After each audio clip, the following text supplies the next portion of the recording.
E aí galera do canal, eu sou o Brito e vou falar sobre memória RAM. Meu amigo Marco Aurélio depois vai falar sobre memória cache e a Robertinha vai falar sobre chipset. Memória RAM. Memória RAM é responsável a levar todos os dados de instruções e serem processados para a CPU, ou seja, o processador. A memória RAM é o tipo de tecnologia que permite o acesso dos arquivos armazenados no computador, diferente da memória do HD. A RAM não armazena os conteúdos permanentes, é responsável, no entanto, pela leitura dos conteúdos quando requeridos, ou seja, de forma não sequencial. Por isso, a nomenclatura em inglês é de Random Access Memory, que o significado é memória de acesso aleatório. Funcionamento.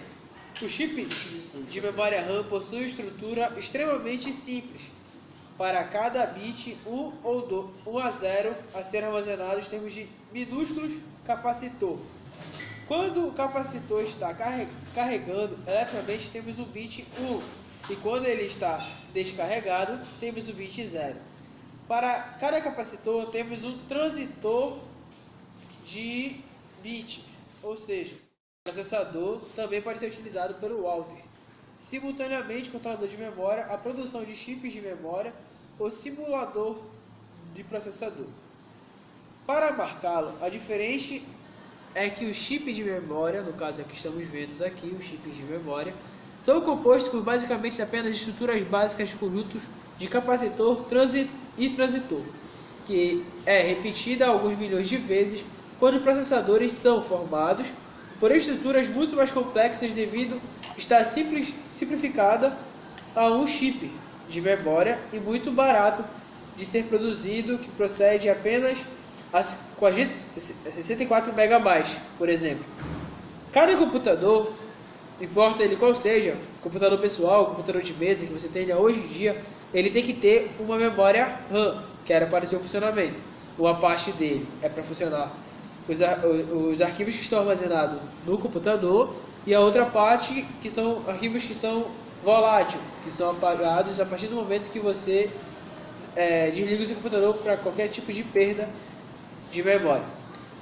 E também temos acesso a dados.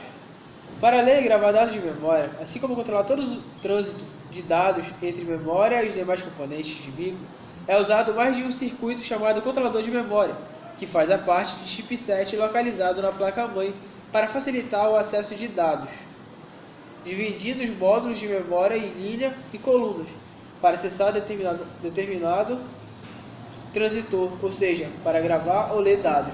O controlador de memória, para gerar RAMs ou número de linhas, qual transitor faz parte sendo gerado a seguir por valor de caixa, o que corresponde à coluna de memória. Os chips de memória são frágeis, placas de silício, como você pode ver aqui na minha mão, que precisam ser encapsuladas em algumas estruturas mais resistentes antes de serem transportadas em caixas de placa-mãe, assim como temos vários tipos de encapsulamento diferentes de processadores, slot, ONI, socket, SAT e, por exemplo, temos vários formatos de módulos de memória. E agora ficamos com memória cache. E aí, gente, tudo bem? Então, complementando o que meu amigo João Vitor já falou, cuja ação e a função da memória RAM é transportar dados do HD até o processador, isso foi usado primordialmente nos primeiros computadores fabricados, ou seja, é um caminho entre o HD, memória RAM e processador. Com o passar do tempo, o desenvolvimento tecnológico, os processadores acabaram ficando cada vez mais rápidos, ou seja, ele processava os dados enviados pela memória RAM, porém a memória RAM não acompanhava essa agilidade e desenvolvimento que o processador estava seguindo, ou seja, havia necessidade de uma memória complementar. Aí que veio a ideia da memória cache. Explicando de forma simples, os dados são exigidos pelo processador, que vão vir do HD, passar pela memória RAM e então, por fim, ir até o processador. Porém, com a introdução da memória cache, esse processo ficou cada vez mais rápido, porque o caminho dos dados acabou ficando mais curto. Como assim? Os dados são exigidos pelo processador, os dados vêm do HD, passam pela memória RAM, só que em vez dela passar diretamente para o processador e ele fazer suas funções, o processador guarda em sua memória cache. A memória cache é própria do processador, que tem a função de guardar certos dados e instruções de programas para que o processo seja cada vez mais rápido. Explicando de forma técnica, esse aqui é sua placa, computador, e esse aqui é o seu processador. Tirando ele, você pode ver esses chips aqui. Aqui está a memória cache, ou seja, no processador, que é um caminho muito mais curto do que levaria a memória RAM. Essa memória tem simples função de fazer agilidade entre transferências de dados do HD até o processador. Os chips mais novos, o Intel Core i7, que são os processadores mais desenvolvidos, usam uma memória cache com a melhor capacidade de armazenamento. Essas memórias são divididas em 3 níveis. Nível 1, ela tem a função de guardar dados e instruções. Nível 2 tem a função de guardar alguns dados. Esses 2 níveis ficam escondidos, vamos dizer, debaixo dos núcleos do processador. O nível 3 tem uma função um pouco mais inferior. Ela guarda dados generalizados, dados que podem ser exigidos de qualquer forma pelo processador. Bom, então, gente, essa seria a função básica de uma memória cache, ou seja, agilizar o processo. Agora, minha amiga Roberta vai falar um pouco sobre o chipset.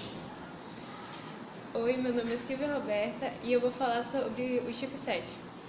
O chipset é o nome dado ao conjunto de chips ou circuitos integrados, utilizado na placa-mãe e cuja função é realizar diversas funções de hardware, como controle de barramentos, controle e acesso à memória, controle da interface IDE e USB, entre outras.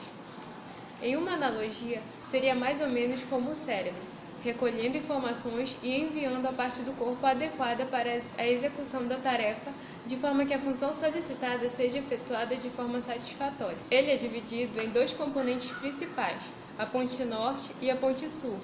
A ponte norte fica responsável por controlar todos os componentes rápidos do computador, como processador, placa de vídeo e memória RAM, fazendo com que eles solicitem informações do disco rígido, que está na ponte sul, as carregue na memória e divida o que será processado entre a CPU e a placa de vídeo, determinando qual será o desempenho final do computador.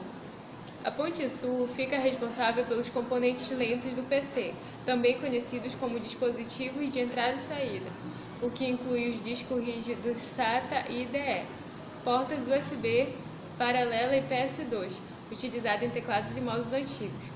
Grande parte dos processadores atuais inclui o controlador de memória dentro do chip da CPU, o que permite que eles alcancem um nível de desempenho muito maior do que os oferecidos pelo chipset, mas esta é a única diferença entre os modelos de chipsets antigos e os atuais.